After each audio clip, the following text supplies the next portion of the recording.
standing on stage in this, well, I had on this outfit. I felt like Superwoman. I had on this outfit where it's like spandex with loads of mesh, and the mesh is covering the hoopla outfit. Saw it. Just covering the bits that are supposed to be covered, and the rest was, well, it's out. Deal with it. Deal with it. And I stood on that stage and said, yes, I am Super Bev, and you are going to hear me sing some notes today, people.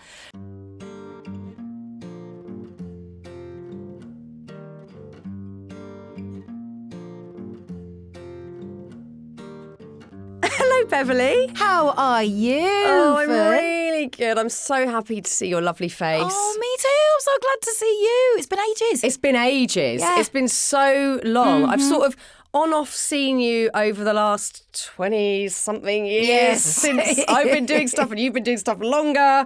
But it's so lovely to have a proper good chat today. Yeah. I know that you've had a busy spring, summer. You were at Mighty Hoopla this weekend. How was that? Oh, my God. So fun, isn't it? It's so fun. I went as a punter a few years ago and just was loving my life.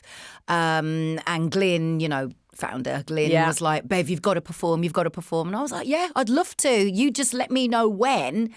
And finally got it together, brought out my little special guest, my little secret weapon, Mr. Adam Lambert. So we did a little thing together. It was just fun. Oh, I love Adam. He came on the podcast maybe just before Christmas. He's so brilliant. And obviously you've worked together on the TV show Starstruck. That's right. And yeah.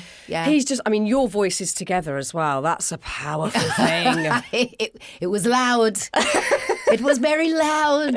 Oh, my God. But it's so fun, like doing a festival like Mighty Hoopla where the energy is beautiful. Yeah. Everyone's there to have a great time. It's so amazing. Exactly. And I'm imagining that you're just sort of straight through gigging all summer, and then you've got your tour in the autumn as well. That's right. It's so busy. Yeah. It's just all the build up to the album. God, an album campaign. It starts way early, so it's just one thing after another, and the promo but it's all positive, it's all great. And do you know what? To be honest, as long as I've been doing this, I'm just glad that people still care, that they want to hear new music from me, because it's so easy for it to just go drop off. Yeah, but you've kept that consistency for 3 decades, which is no mean feat. So many artists, and obviously I worked in radio for a long time, they have this huge burst and then they just fizzle out. But you've always kept consistently there, which I think people underestimate how much blood, sweat and tears that takes to keep that consistency up. It's a lot. Yeah. It's a lot.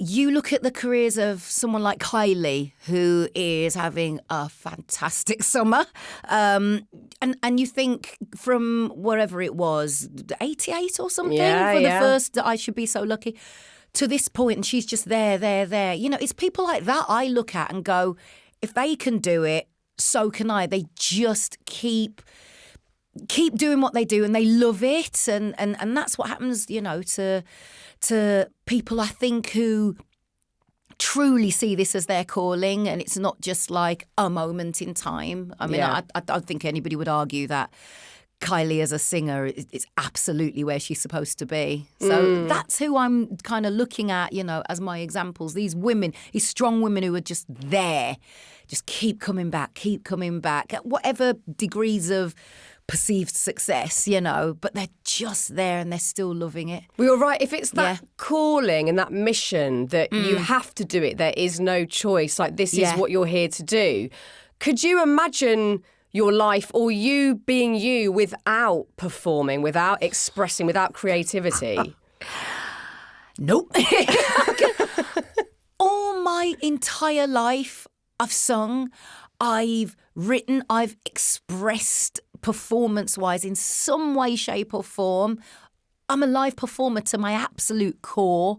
From being at school, the school production, remember the old school productions, Yes. I was always in them. I was always like the tree or something. I was the Christmas tree one year. I had a cardboard Christmas tree strapped to my front and I just stood on stage. Just I didn't do anything. My first performance, I was a crocodile.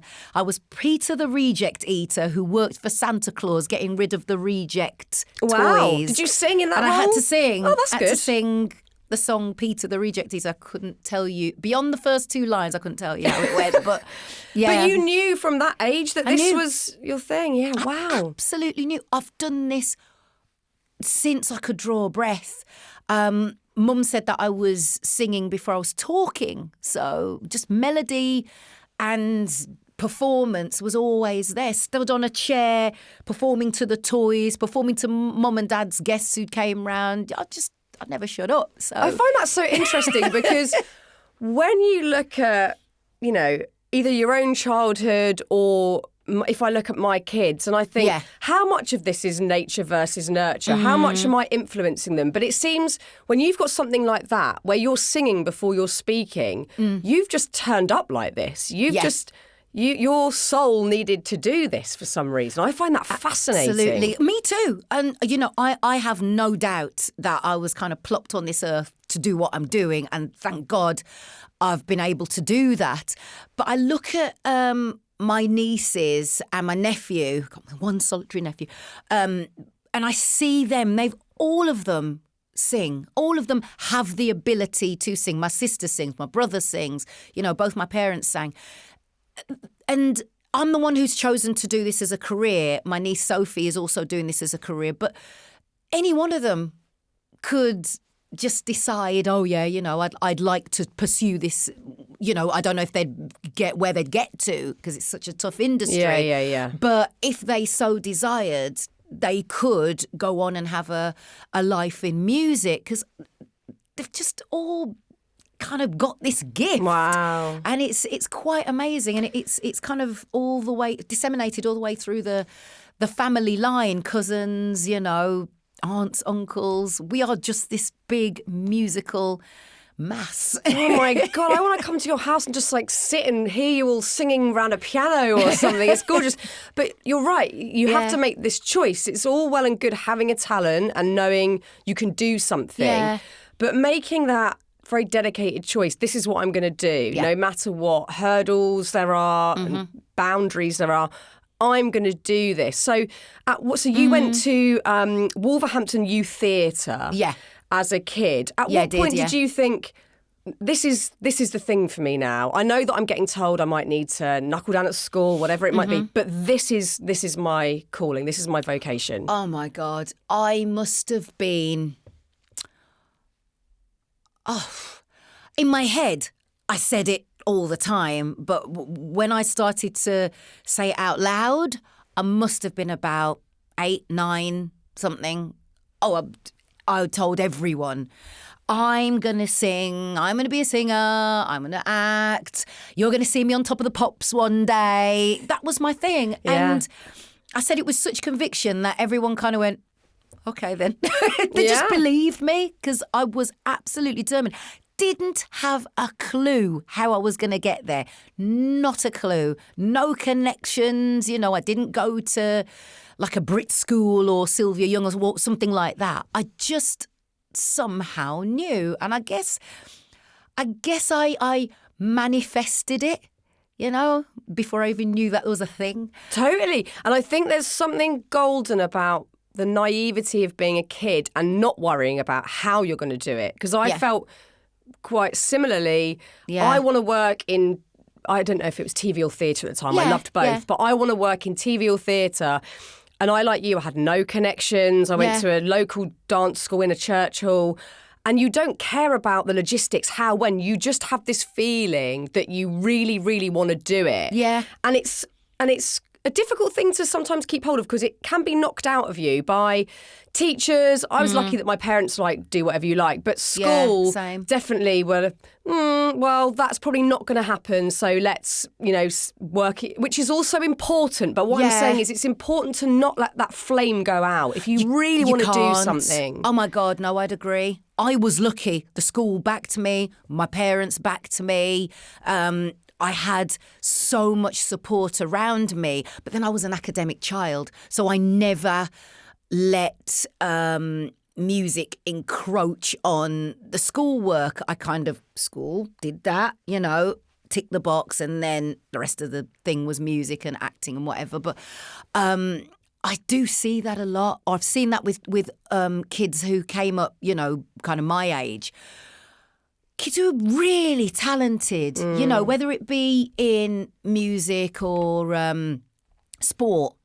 I know a lot of really talented kids whose parents were just not having a bar of it. You will get a proper job, even though these kids were outstanding. A couple of them were absolutely outstanding. There's a girl who was the same year as me, and if she had had the nurturing of someone like Denise Lewis, I swear she'd have been a heptathlete. Yeah.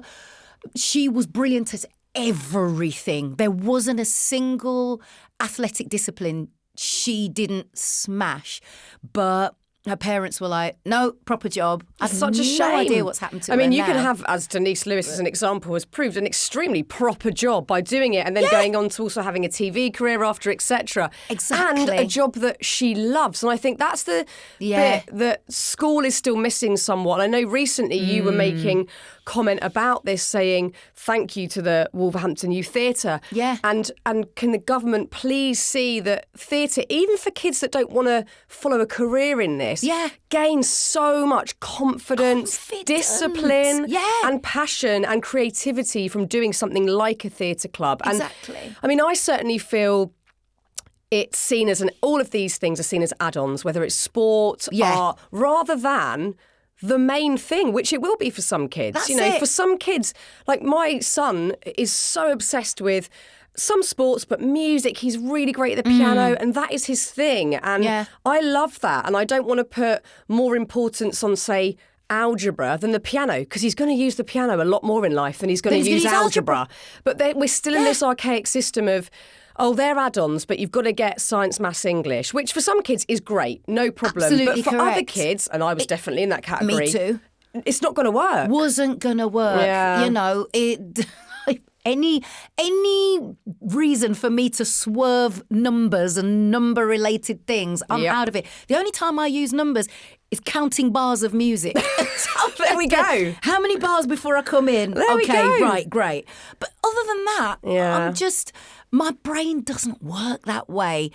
That kind of relationship between numbers and music, great, fine. But sit me down to do algebra or even a really simple maths equation. I can't do my 7-year-old's maths. Can't do it. I can't do it. Literally, I'm calling my stepdaughter, like, can you come and help me? I can't do it. But I think it's so important, not only because some kids will have a natural inclination to do arts or sport or something that's seen as off the beaten track, but also it's so therapeutic for kids to be able to express themselves, even if it's just with pen to paper, to have the ability to express yourself. That being seen as an add-on still irks me so massively. It winds me up no end. No end. Yes, there's an importance for maths and numeracy and obviously English, we're communicating, and the sciences, yes.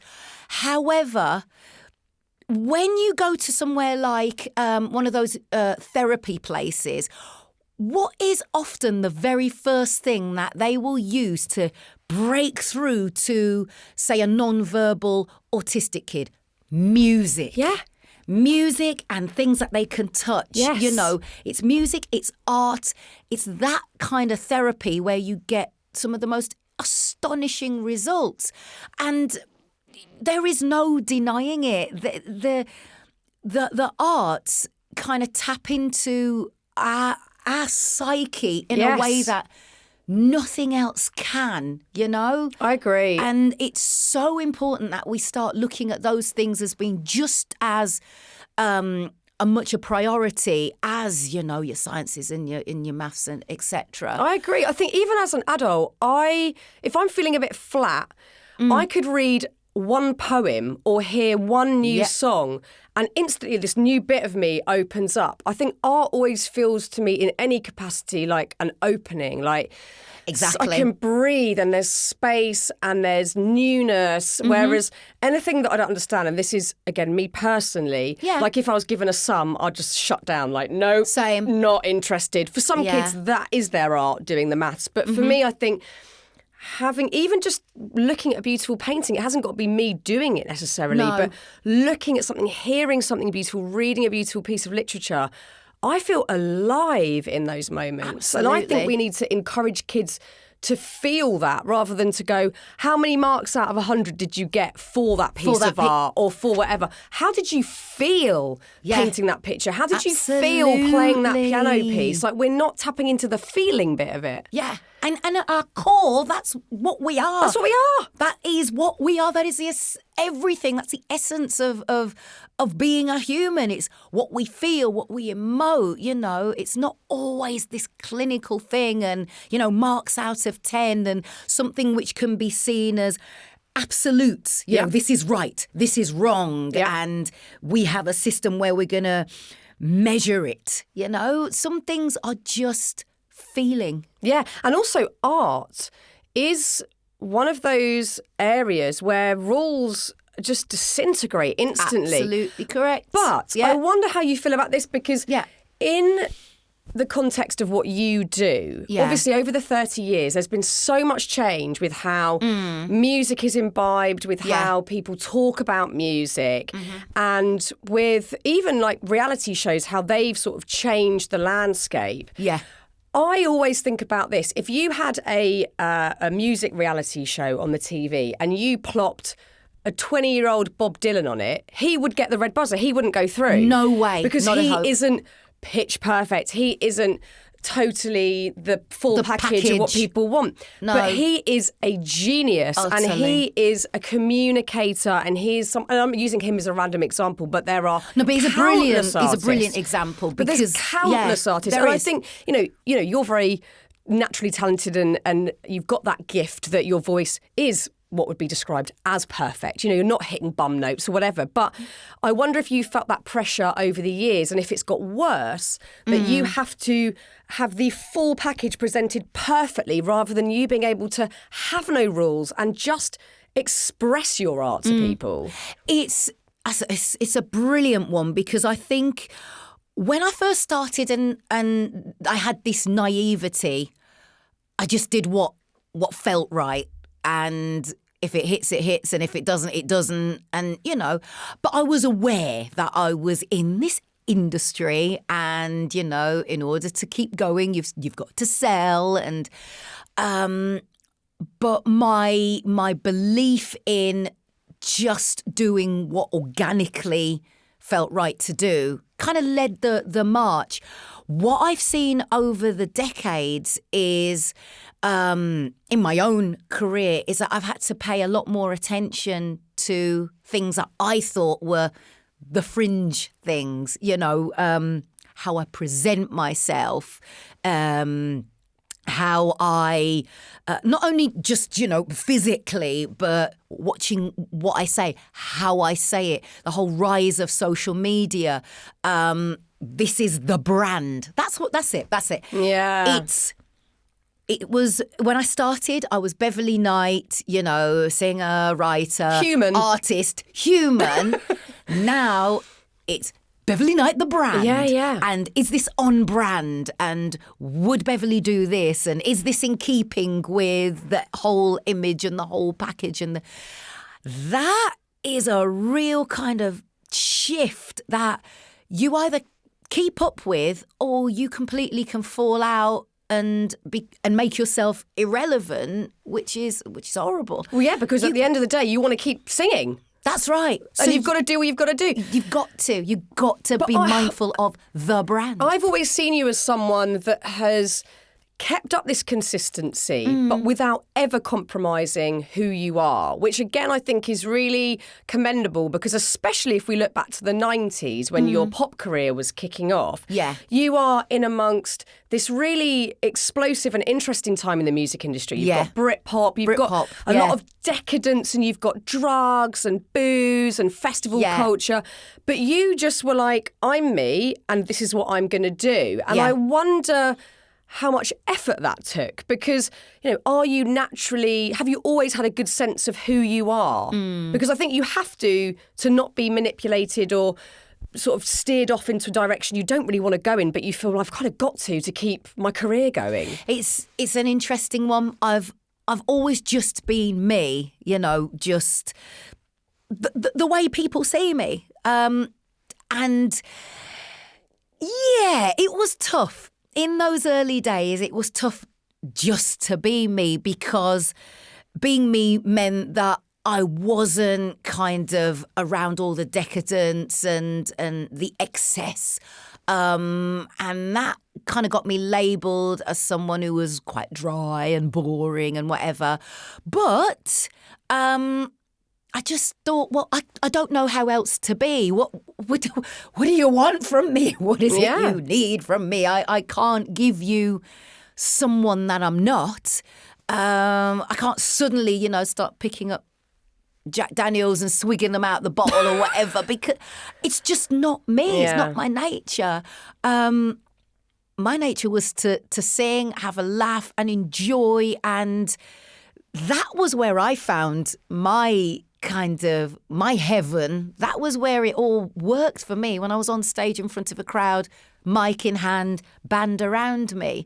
And I felt like I didn't need anything outside of that, except for shoes and handbags. What can I say? A girl's got to do what a girl's got to do. But yeah, it's interesting, because I think around that time there was so much pressure, and even say when I was doing TV, going from like kids TV to then doing more adult stuff like Top of the Pops, I definitely felt this pressure of, you've got to dress a bit more sexy, and I'm not like a sexy person. I just have always worn what I've worn, and it's maybe sometimes I wear kind of quite androgynous clothing. I've never been overtly sexy, because I don't feel comfortable doing that. It doesn't feel naturally like the way I would want to express myself. But at times I found myself adhering to it and being like, well, I probably should, because, you know, that's what you have to be as a woman on the TV. And I did definitely, at different points throughout my career, end up, you know, not being so authentic in how I was presenting myself. And maybe I did a couple of shows that I knew would be a good work move, but weren't coming from the heart. Whereas now I'm very lucky that I feel I can really work with subjects I want to. But it's taken a long time. But I think I did lose my sense of self along the way. But I really see that you're someone that hasn't done that. And I wonder, is that formed from, did your parents instill that in you? Have you always had a strong character to stick to who you are? I'm stubborn as hell. Yeah, it's a good quality. I'm really, really stubborn. And if I don't want to do X, I'm not doing it. I'm just not. I'm, you know, bottom lip is out. I'm not doing it. I love that. So you're good with boundaries, would you say? So yeah. I'm good at knowing, look, this is where the line is for me, and if it goes beyond here, I'm out. Wow. No matter what it takes. I love this. Beverley, I need to hear about this. It put me in conflict all the time with my husband's going to be listening to this laughing, saying, you're so mild. I was the wild child. I wasn't a wild child, obviously. I mean, God, you know me. You knew yourself. But I knew me. Yeah. I knew that I wasn't interested in, like, the sniff and the pills and the I was interested in a nice cup of tea. Yeah. I'd go to a club and sing. Honestly, that was what I wanted to do, and anything else was just not my thing. It's funny you talk about, you know, dressing and feeling that you had to conform. I didn't have great dress sense when I was younger, and I can put my hands up and say that. But, I do not want to look at any pictures on Google of me before 2020, quite frankly. I swear, looking at the old pictures of me, I'm like, nope. The best. Nope. But That's where stylist comes in. Correct. But it's funny because as I've gotten older, I've become more comfortable with me. And I think that's been the key for me. I was confident in my art and in who I was and my music and what I definitely didn't want to do. I don't think I was, in fact, not I don't think, I know I wasn't confident in Beverley, the woman. I hadn't quite figured that whole thing out yet. I think it's only when I met the man who became, my best friend, my soulmate, Tyrone, who sadly passed 20 years ago now. When I met him and he kind of held my hand and kind of guided me through, how to be the person that was inside somewhere, how to be that woman, and how to get me comfortable with showing a bit of leg, which I was absolutely terrified of because I thought I looked terrible and not wanting to show certain parts of me because I thought, no, then people are going to think I'm dumb. They're not going to take my music seriously. It was him who I really credit with saying, no, you can be as sassy and as sexy as you want and absolutely be that boss and absolutely have people take you seriously. And it really kicked in, I think, after he died, in my 30s and definitely in my 40s, I really hit my stride. And so now I feel like I'm in my full power. So now I'm wearing what the hell I want to wear, and I don't care. No, it gets better and better. I absolutely agree with you. It gets better and you feel more and more like you know what's right for you without the outside noise. And but I think it's really complicated for women, whatever your career. It doesn't matter, or even if you don't have a career or a job, even if you're a mum, you're trying to work out how you want the outside world to see you. Yeah. How you present yourself, sadly, is such a complicated issue because like you've just said, there's the worry that if you dress a certain way, people won't take you seriously. People won't focus on your talent and your voice. And we're still dealing with that today. That is still very, very prevalent for all women to be, to be able to walk down the street and feel comfortable and safe, but wearing what you want is still very complicated. It's so complicated. I mean, God, without getting too dark and dreary, but that whole thing of if a woman is in the awful situation where she might be assaulted or have unwanted attention, let's not go all the way deep, but have unwanted attention, why is the question asked, well, what did you have on? I know. Hey? I know. What do you mean, what did I have? I was wearing what I wanted to wear. I had clothes on. Yeah, it's not the woman's problem. It's not the woman's fault. Why is it on the woman? Yes. And it all feeds into this idea of your worthiness of being listened to, of being appreciated, of being someone who is a leader or just really good and competent at what you do. It's bound up in the outside garments. Yeah. I mean, whether they be not a lot or you're covered from head to toe. It's absolutely ridiculous. It's crazy. And yet it still lives in all of our heads. It does. And it did for me for such a long time. And that has only changed with age. It really has. Thank God. But we need this messaging out there because I think, again, for women, there's all this fear around ageing. And you're ageing. And, oh, my God, what are you going to do? You're getting older and you're ageing. And it's like, wait, this is from the friends that I've got in their 50s, 60s. Sadly, one of my very good friends who was 80 passed away this year. But she was a great friend of mine. And having a friend who's 80 is amazing. Yes. Having intergenerational friendships where you can have the different perspectives of women of all ages is so key. But really ageing is not something to be feared. No. Aging is something to be like, it's something to respect and to feel more and more comfortable, hopefully, in your own skin as you get older. And it's honestly, I would say that to anyone out there who feels, oh my God, I'm 30. Oh my God. 30's nothing. You're a baby. Yeah, 30 is like amazing. Exactly. Yeah. You are a baby.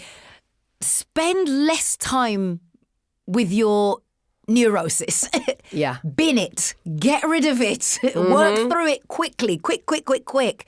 And get onto the good part of your life, because honestly, the minute you lose that neurosis of, oh, what do they think? What do I look like? Do I look good? Is my bum big in this? Is my bum too small in this? Whatever. Once you get past that, oh my God. That's freedom. It is freedom. Honestly, standing on stage in this, well, I had on this outfit. I felt like Superwoman. I had on this outfit where it's like spandex with loads of mesh, and the mesh is covering the hoopla outfit. Saw it. Just covering the bits that are supposed to be covered, and the rest was, well, it's out. Deal with it. Deal with it. And I stood on that stage and said, yes, I am Super Bev, and you are going to hear me sing some notes today, people.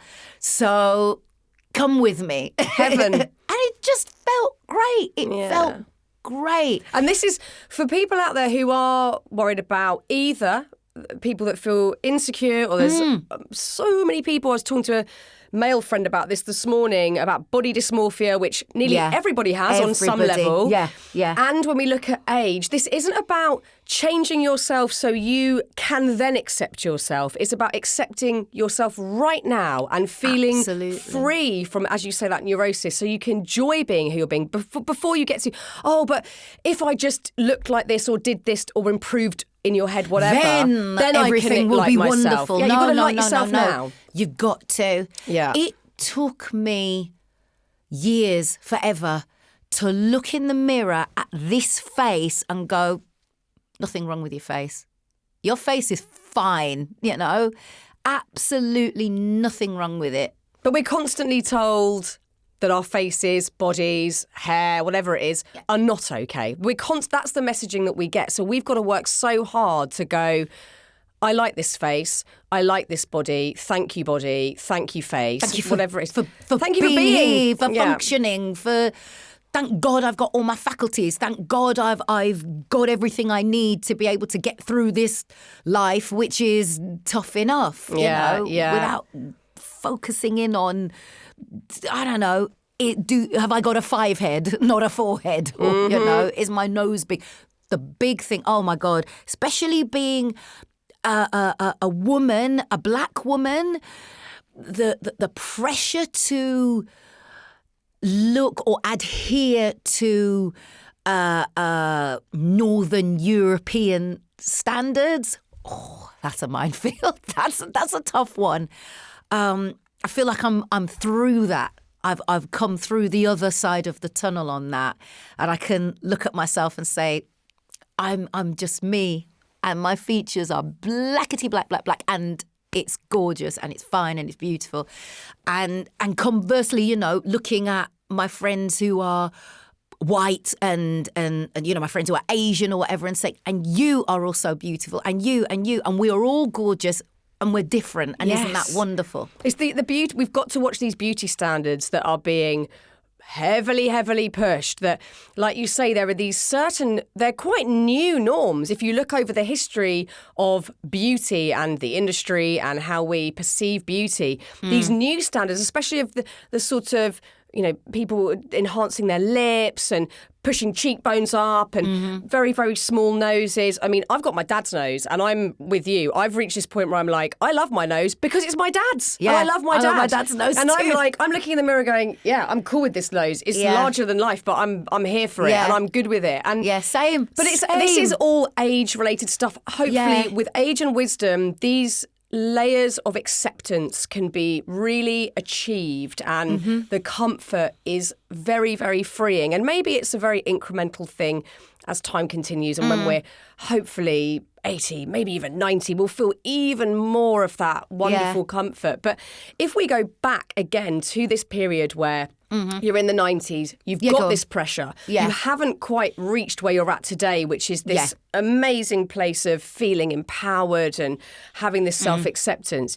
I read recently there was a strange paradox going on for you where you had, you knew you had the skill for a start, which is the foundation of everything. Yeah. Then you've got these incredible fans cheering you on. Then you've got David Bowie, David Bowie just coming to your gigs and being like, I'm obsessed with you. Prince saying, come out on tour with me and being your number one fan. But then you didn't feel you had the support from the industry at the time. So that's a very strange end of extreme situation to find yourself in. Yeah.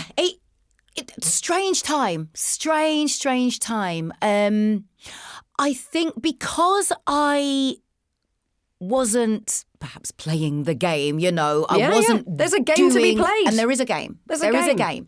Because I wasn't playing that game, it was taking a long time, baby steps to kind of have this upward trajectory in my career. But at the same time, I had, as you were saying, all these amazing people who were just backing me to the hilt. So it was weird. The industry at large kind of didn't see me or hadn't seen me, yet. And still, I'm still building on it now. I'm still kind of consolidating what I've got. And yeah, those who knew me seemed to love what I was doing. And there was this huge swathe of people who didn't care. Who are you? What are you? So, and for me, no more was that kind of exemplified when I got my first Brit nomination. Some of the wider industry was like, well, who is she? She got this Brit nomination, but I don't know who she is. So, and that for me was kind of like, this is a weird place to be, where I seem to be good enough to have this Brit, but the vast majority of the industry and the general public didn't really know who I was. But again, time has changed that, and just sticking with it, the resilience, and just belief. Which is a really good message in itself, because I think, again, the trend is for things to be quick. And for things to be very overnight. And if we don't see instant progress, we ditch things, whether it's a hobby or a career or whatever. Yeah. And I think, again, when we go back to that feeling of it's a calling, time is irrelevant because you're in it for good. Like, this is something you want to do forever. But I wonder how you felt about it in a within that sort of dynamic between you and the music industry, because whenever when I was certainly researching for this chat today, I was like, I know these feelings very intimately. There was certainly a big period of my TV career where I wasn't getting any work, where I was losing out on every job to my peers. And I just thought, there's something wrong with me.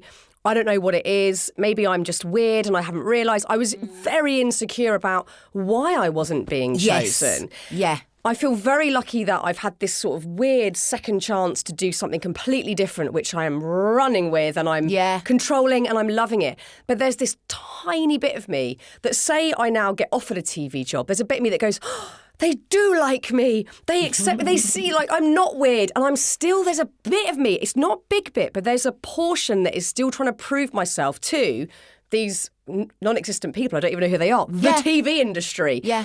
Is there a part of you that is still trying to win people over, prove yourself to anybody? In a word, yeah. As much as I've talked about feeling empowered and 50 and I feel on top of the world and this age and there is still that, because I know what that kind of acceptance is a strange thing. It's the respect plus the benefits that go with it, and that's, I guess, what I'm kind of still searching for. So if I have a record and that record is a smash hit, but the numbers justify it. It's a top 5 album, or you get a number 1 single. Of course, at my core, I'm still like, yeah, I still want that, because it means I've really, really made a success of myself.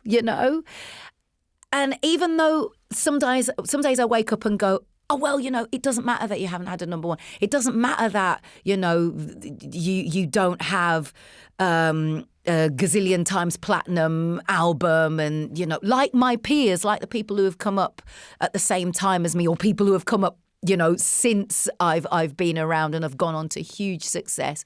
I keep telling myself, you're still here, Bev. Yeah.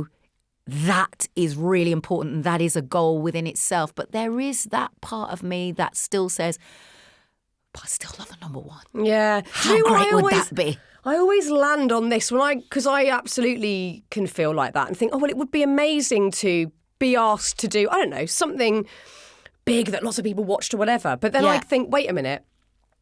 I know there are people out there with number 1 albums and with ginormous audiences watching them, who are really miserable. Really miserable. Unhappy. And I am doing something that makes me really happy in my own lane, and I would prefer that to a number 1 album, a whatever. I would prefer the success to be because I love it, and I love it every day. Absolutely. I do think to myself, if I looked at myself honestly, would I trade what I have now and where I am now and everything that's happened to me over the past almost 30 years for, that number 1 album, and, everybody knows who you are and they're all tearing at your clothes and that, and you go back to your hotel room and just feeling like there's nothing.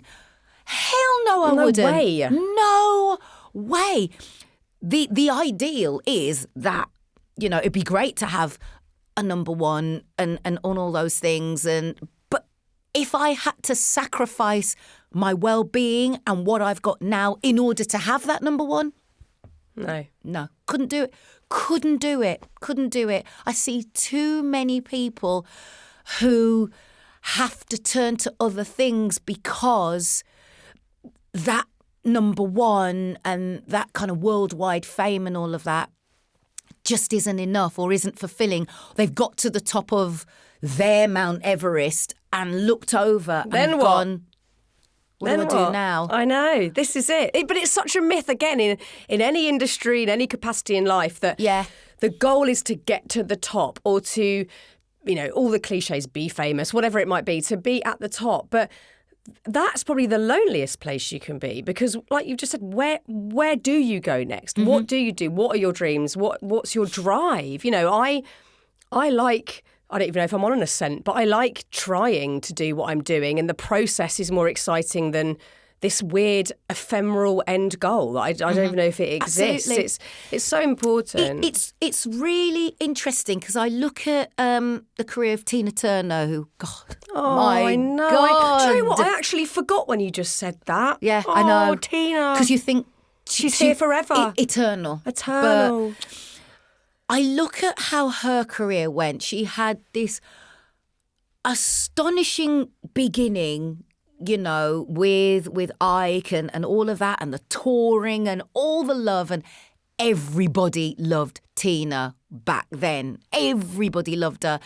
And then she, as we all famously know, she left Ike, thank God, walked away with just her name and no money and these children, and she has to work in order to survive. And I don't know how many years it was, years and years and years of doing Vegas and not really feeling fulfilled. But in that time, all the lessons that she learned, all the finding who she was, so that when that moment happened with Roger Davies and him finding her and presenting her with What's Love Got to Do With It, and her kind of umming and ahhing over it, and then doing it, and then it all exploded. By that time, She already knew who she was. She was comfortable with herself.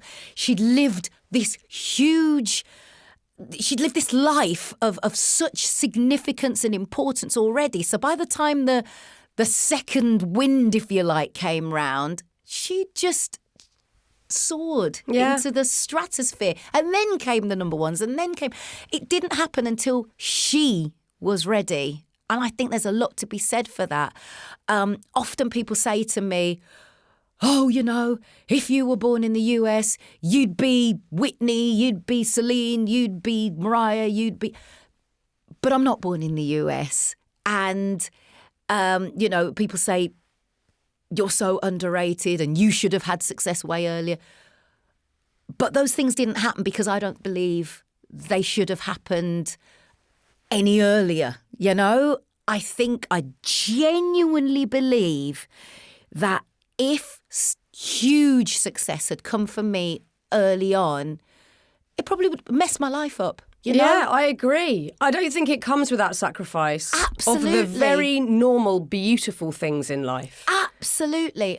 It happens when it's supposed to happen. And that's why it hasn't happened for me yet. Because it wasn't supposed to. I had so many lessons, life lessons to learn. I had so much to learn about myself and who I am and what I want out of life, Now I'm comfortable and happy and ready for whatever comes next. So I think that's why great things are happening to me at this point, because the universe has understood that I'm ready and I can cope with what's happening. And I mean, coped earlier. But you're doing so much. your perception of success is very different to anybody else's because you know what your potential is and like you've just said, what you're capable of, because you are juggling not only the music that you're making and touring and performing on stage, but also these amazing theatre shows that take up so much time and emotion and energy. It's a hell of a lot to juggle. Do you, and I'm interested in this because I can certainly, because I'm lucky that I love my job, I can be a runaway train and be like, I want to do everything and I'm trying to create and write books and do all these different projects at the same time. Are you scared to stop? Oh, that's a really great question. Am I scared to stop? I think if I'm really honest, the idea of not singing or performing is scary. I just had to take a minute then to think about it. And I thought, the idea of hanging it all up, and the microphone goes in the box and I don't do it again. No, I couldn't. It's, oh God.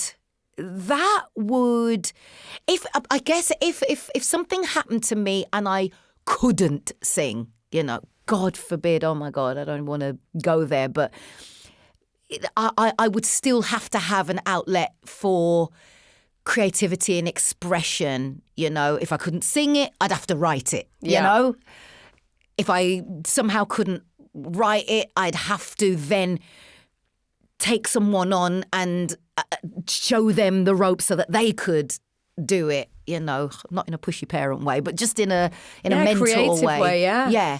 But the idea of just stopping altogether, oh, no, that's terrifying. That is terrifying. Please God, I do this till my last breath. Because it is the joy of my life. It absolutely is. I don't know how else to explain it, but I wake up in the morning and think, and then tonight I'm going to go on stage, or I'm going to go in the studio today, or I'm going to go and collaborate, or, whatever it might be. I'm going to pick up this script and learn this long script. Oh, my God, I hope I can learn it. I know I'm going to be able to learn it, but I go through the process of I hope I can learn it. That's my life. And that gives me so much joy. And then to get to through all that learning and that, learning the blocking, learning the whoever the character is, and then I get to present it to the world. Oh my God. It's wonderful. And yes, there are days where you feel a bit knackered. And yes, there are days where you're like, oh, the period pain's killing me. Oh, mate, or whatever. I've got that today. That. Isn't it the worst? It's the worst. It's the worst. We don't talk about this enough. I loved that triathlete the other day who was like proudly bleeding through her swimsuit. She's like, tough shit, I came on my period and I'm doing a race day. Like, we have to get on with this stuff. Got to. With all of these things going on, and it's like, oh my God, it's the absolute pits. It's the pits. It's the pits. Absolutely. And now menopause. And then menopause, yeah. I can't wait for that. I really can't wait for that. Oh, I'm in it now because I had a hysterectomy. Of course, yes. Mine has kind of come on early, but I'm going through it with my sister who is having a harder time than I am. But menopause body, it's needed. Needed. There's so much to contend so with much. Alongside that drive and that passion. Yeah. And I wonder, how have you found balance? Because that is absolutely key in things not tipping into total exhaustion, burnout, etc. Because you can still love something but burn out. You can still love something and be extremely stressed out from it. So what do you have in place to ensure you stay on the good side of that? My husband, number one, James, who is all about wellness, mindfulness, balance, because he was that man pursuing, and it took its toll, and it really took a toll on his health, and he had to rebuild his health, which is why he got into all the wellness and health and all of that, the clean eating and all of that in the first place. It was to mend himself and to stop him going right off the deep end. So I thank God I've got James in my life. He'll be the one who will say, it's time to stop. We need to have a mini break. We need to go away. We need to take time for us. You need to go and take Zane the dog out for a walk. You need to do these things. You need to go in the garden. You need to get some grounding in. You need to stand still. It's a sunny day. Get this vitamin D into your system. But, no buts. This is me and my husband. This is the same. I swear. He puts me right. That's so great. He puts me right, and I have to. And I've also got the most amazing circle of friends, my good friends who will tell me the damn truth, That's good. They will tell me, are you sleeping? Because your face is telling me that you're not. Stop stressing about this. This will be all right. And they absolutely will tell me the truth. That's so important to have. And then my family, who are the earthiest, most normal people. I go home to Wolverhampton all the time. I said home. I've lived in London almost it's 30 still years. The mothership. It's still home. I swear, Wolverhampton will always be home. And any chance I get, I'm home. I'm off home tomorrow, actually. So nice. And Mum will always just put me right. I've still got the front door key, and I just let myself in, and I'm just Bev. I can completely switch off, and my family will always be the most real and normal with me. And Wolverhamptoners, I still go to the market with my mum to help with the veggies and stuff, and they're just, all right, Bev, how am you? I need those things to remind me of not that cliche thing of, oh, look at where you've come from and look at where you are. It's not that. It's returning to who I am at my core.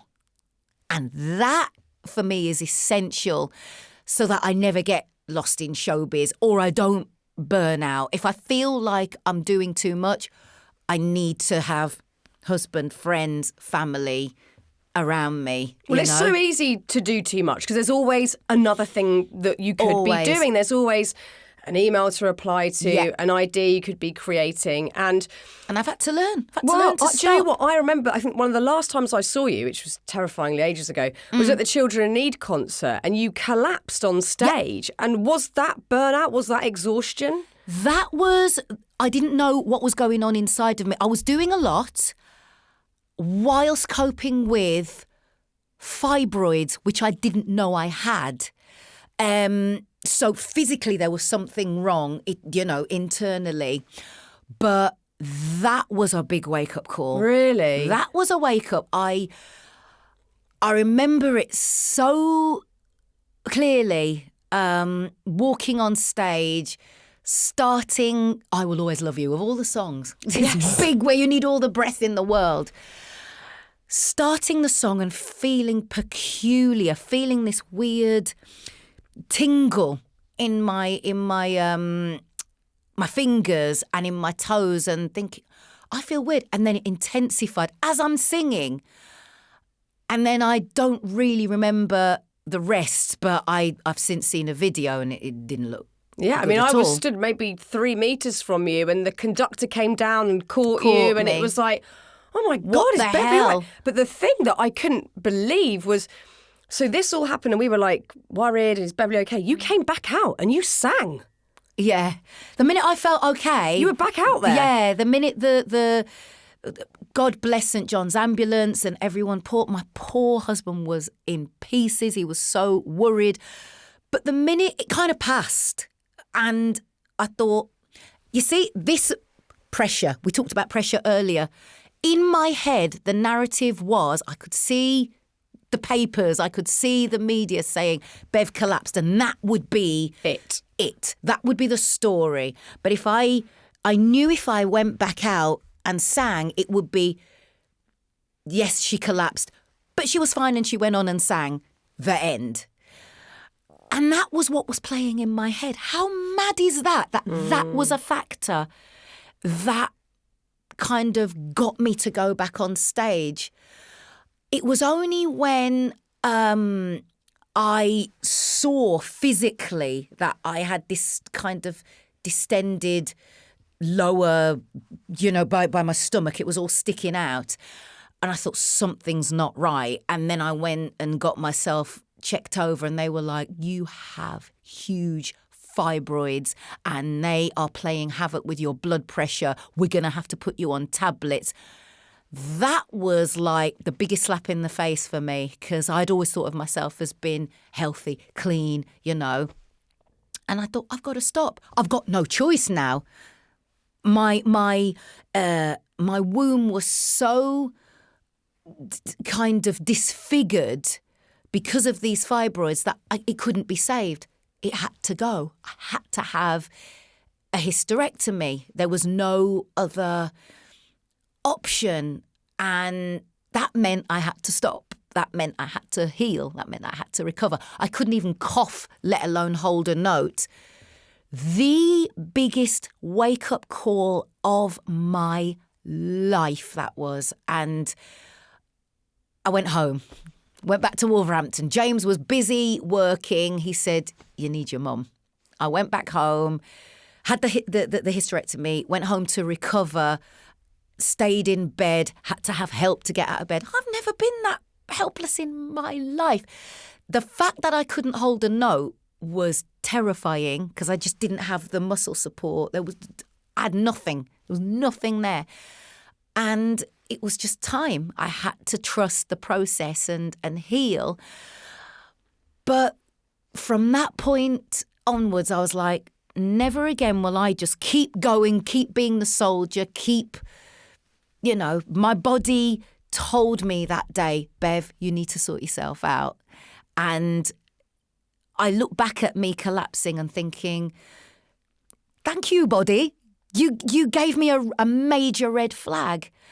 And I had no choice but to listen and to adhere to, what my body was telling me to do, which was get help, seek help now. Because if I hadn't collapsed, I'd have just carried on, and God knows what would have happened. Maybe I'd have had a stroke. I mean, the recovery for that is complicated, because not only does it have very physical and practical implications, but you've got to have, I'm imagining, a hell of a lot of self-compassion to get through that when you can't sing, you can't do the thing you love, you can't speed up the recovery, you can't race through it. No. You have to have such self-compassion to go, this is okay, I am okay, Yeah. I'm safe, it's going to be okay, Yeah. because you can't rush it. There was no rushing. There was no. I was gonna go on tour. In the June, I had to have the hysterectomy in the June. So of course the tour got shelved. Moved it to much later on in the year. So in my head, I had something to look forward to, but I had to allow myself all that time to recover and not think about, oh, but what if something comes in? Oh, but what if this job? Oh, but what if... I had to stop, just had to stop. And a lot of things kind of got put into perspective for me. I watched from my bed the whole thing that happened with Grenfell. That happened while I was in bed, just turned on the TV, shock of my life. And I thought to myself, Bev, you are still here. You're in your old bedroom, in your own bed, you know, your mum's downstairs making you a cup of tea. You are fine. You have nothing, you know, to worry about, and park your first world problems nonsense. These people have lost their homes. Some people lost their lives. Perspective, you know? And I felt as though during my recovery, I just was, whether it be via the news or whatever, just life lessons that maybe I needed to learn. And you have to stop to see them and hear them, don't you? And exactly. It's the hardest thing, yeah. Exactly. Theatre has become this really beautiful part of your career. Yeah. You won an Olivier for being in Sylvia, That's which right. was just an amazing moment. I watched that speech when you were stood on stage, and it was obviously a real moment for you to see, you know, what you'd achieved in that new part of your career. How did that feel? That was unreal. I'll be honest, I couldn't believe that I'd been nominated again. I was like, I've come from the world of music. Yes, I had theatre in my past, but it was amateur, you know. I didn't go to as I said before, I didn't go to one of these great schools. I didn't go to a stage school at all. So for me to cross over from music and go into theatre at a professional capacity was a big deal and a leap, but I was determined to do my best. So to be nominated for the third time was a joy in itself. But I was fully expecting to hear somebody else's name. So I had that, you know, the game face. Yeah. This is my face for when I've lost. I'm smiling and I'm happy for the other person. I am. I'm happy. But you didn't have to do that because you won it. But when my name was called, when Tim Minchin called my name, I was like, no way. I was so thrilled.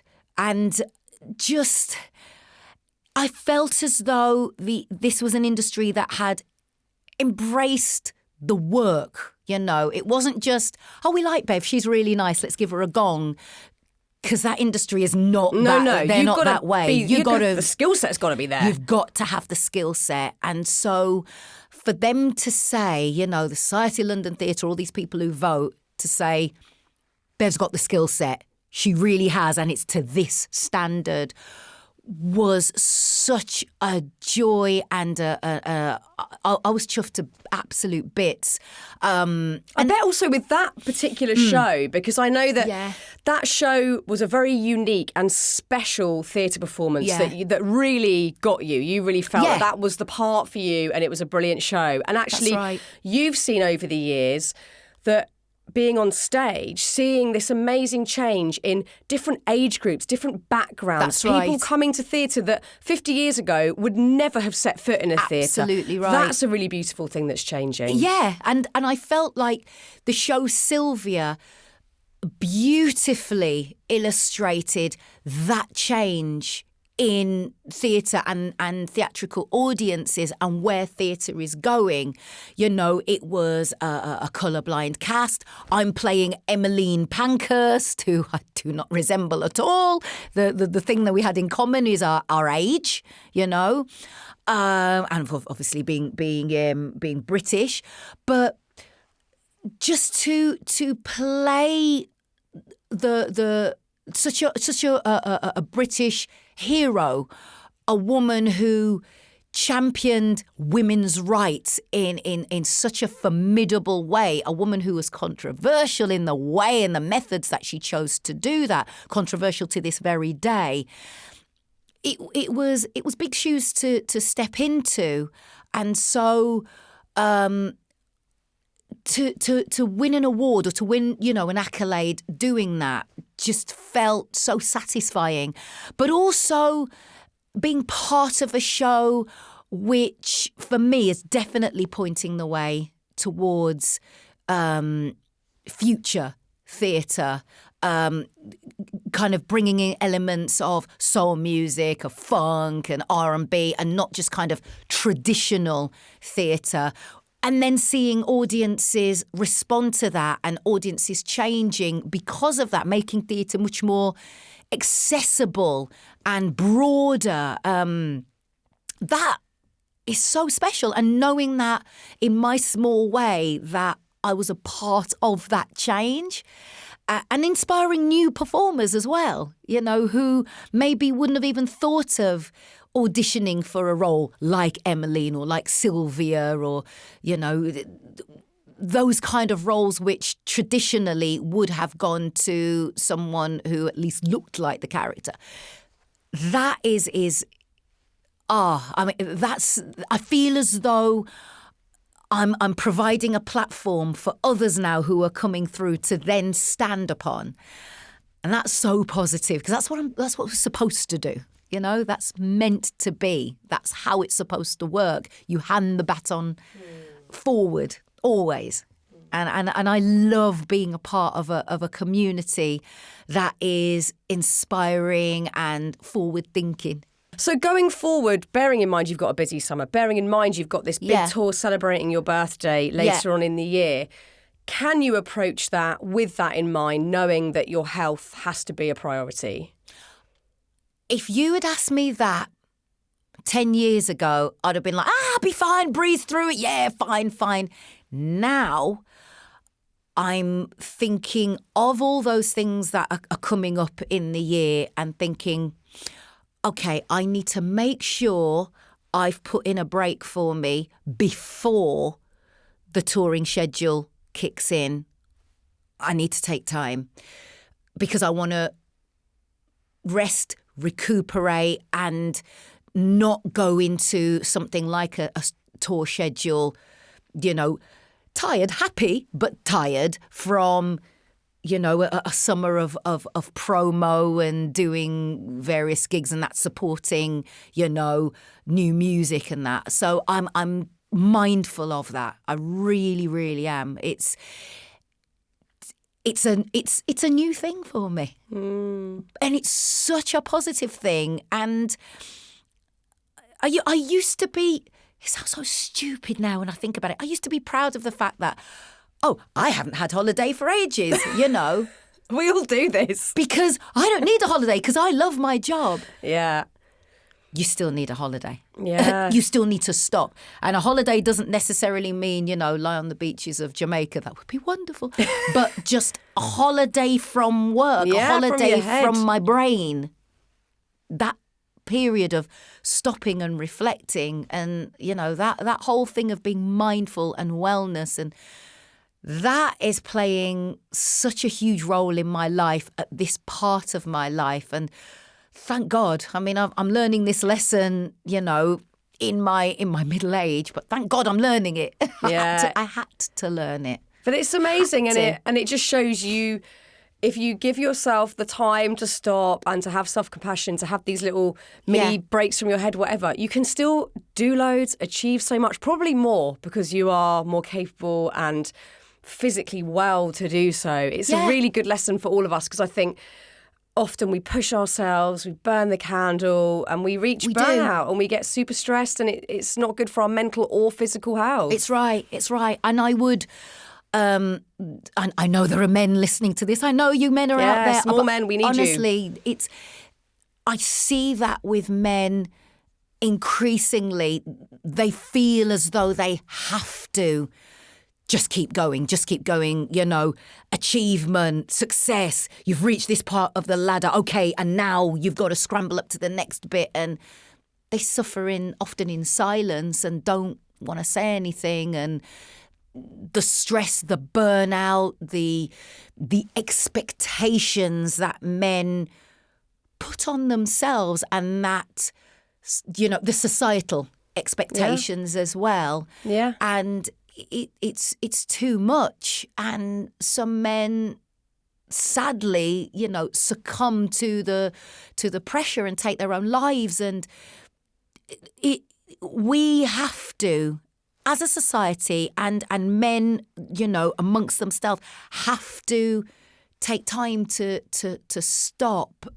I really feel we as women will talk about these things. Yeah. We're happy. That's this podcast that we're talking about it. We love to talk about it. We will at least share. But men aren't doing that. They're not doing that, and that's why this, the rates of suicide are so high. Yeah, and totally. It's so important that men will willingly talk and feel, that safety to talk and share the burden, and know that they don't have to be Superman every hour of every day. Yeah, and just to see, I think we still see at Happy Place that well-being is more freely imbibed by women than men, because men feel like, that's not really for me. And it is, with this conversation, all these conversations, all of the practices, everything's for everyone. If you want to feel better, here's some ideas, or have a discussion, whatever it might be. It's of paramount importance, and I think, it's certainly a driving force behind me wanting to have these very chats that I love so dearly. And it's been a joy catching up with you today. Thank you. And having the time to sit and hear your thoughts. And I've really enjoyed hearing your thoughts about sense of self, but also not rushing things. I think it's so important in this day and age that we really stop and think about the process rather than this end goal all the time. It's so important, and I wish you so much love and luck with your tour and with the rest of your year. And I know we're going back into theatre again, so good luck with all of it. It's just been so lovely talking to you. Thank you. It's been great speaking to you as well, and catching up as well. I know. Lovely. Thanks, Beverley. Thank you.